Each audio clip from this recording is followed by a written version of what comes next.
Hey, it's Sarah Jane and Winston, and it is a holiday here in South Africa. It's Heritage Day, and I want to just talk a little bit about what heritage means to you, and also what to do if you're experiencing delays, if things aren't working out the way that you want, and how we can actually look at, what do you want, my boy? Changing how we're projecting things and the assumptions that we make that are actually not true. So hi Remy, if you're just joining this conversation, welcome. Happy Heritage Day to you, and also type in your comments below, what does heritage mean to you? I'm curious to get this conversation started.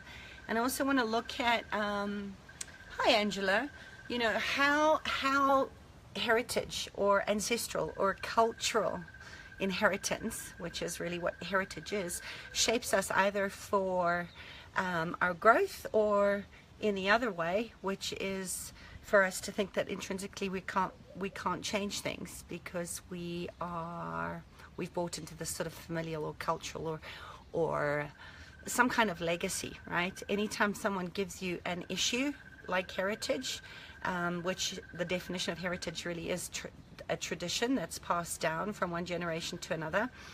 And for me, it's a sign, it's an issue.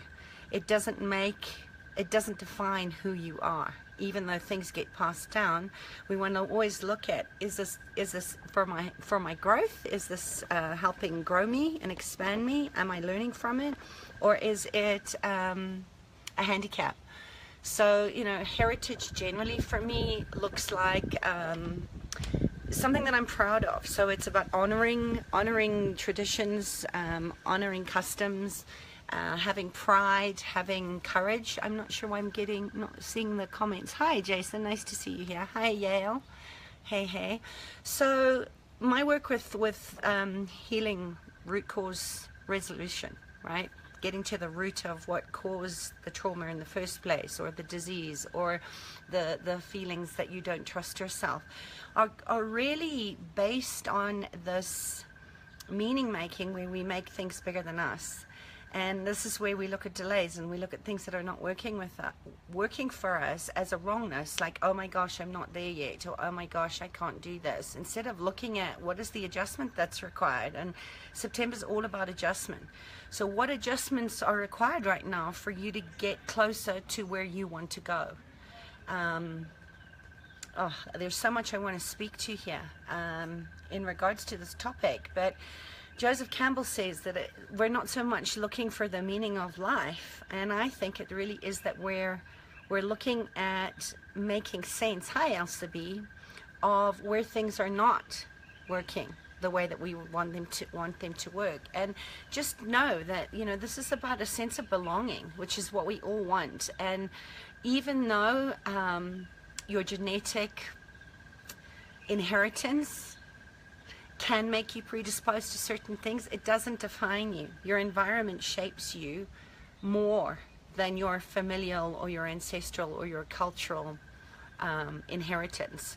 So I want you to look at today, where is your sense of belonging? And I'd love you to type that in the chat. What does heritage mean to you? And let's look at that based on how we've been shaped by society, by cultures, by family, into the people that we are. Remember, an issue is never yours. That's why they're passed down, right? It's inherited. But the power of choice is yours. And when you start to change the way that you look at things, the way things change, right? How you do anything is how you do everything. And we have to look at, how do we create our own healthy, secure attachment? How do we shape our world, even though awful, terrible things have happened, or life is not fair, or we've bought into certain dogmas or practices that don't work for us? We can change them when we start to deconstruct some of these old disassociated stories and experiences and integrate it. This is how we adapt to our own internal strength, to our attunement to our own compass direction. When we start looking at how we can be vulnerable, That's where we get permanent change. That's where things start to change. And if things aren't working for you, if there's a delay going on in your life, you need to look at, what is the information that I require here? What do I need to see? What am I not seeing? And learn patience. Most of the time, if there's delays, hi Sue, hi Patricia, it's because there's something else that is required. And I'm not talking about procrastination. I'm not talking about getting stuck in the waiting room. I'm really talking about delays outside of what you had envisioned things to have a timeline on. And most of the time for me, it's to learn to be patient, to trust myself, to wait until people respond, just like on these Facebook Lives. It's just like your contribution and your questions shape the contribution that I can make back to you, so that we all get to learn and to grow together. And sometimes we need to feel the sadness in our stories. We need to listen to that. Sometimes if we're measuring, if we're making meaning out of the fact that, oh my gosh, in the last 6 months, I had a client the other day that's lost like over 2 stone in weight, and she put on 2 kgs this week. And I said to her, it's okay. We have to learn to stay for the long haul and track and measure and celebrate your small wins along the way. Hi VJ, nice to see you here.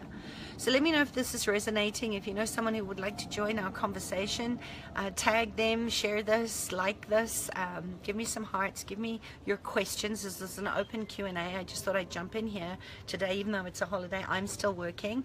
And I'm going to backtrack a little bit too, because I want to talk about inheritance again, and what heritage means. And I always remember the story about 3 generations of daughters that are in the kitchen and they're preparing food. I think, that call it a turkey or whatever. And the great-grandmother, the grandmother, the mother, and this little girl are all in the kitchen. And she turns to her mother, who's preparing to put this turkey in a pan. And she says, Mom, why are you cutting the corners off of the turkey? And she says, oh, I don't know, ask your granny. That's just how we've always done things. And she goes to the granny and she asks the same question, and she says, well, I don't know, I did it because that's what my mother always did.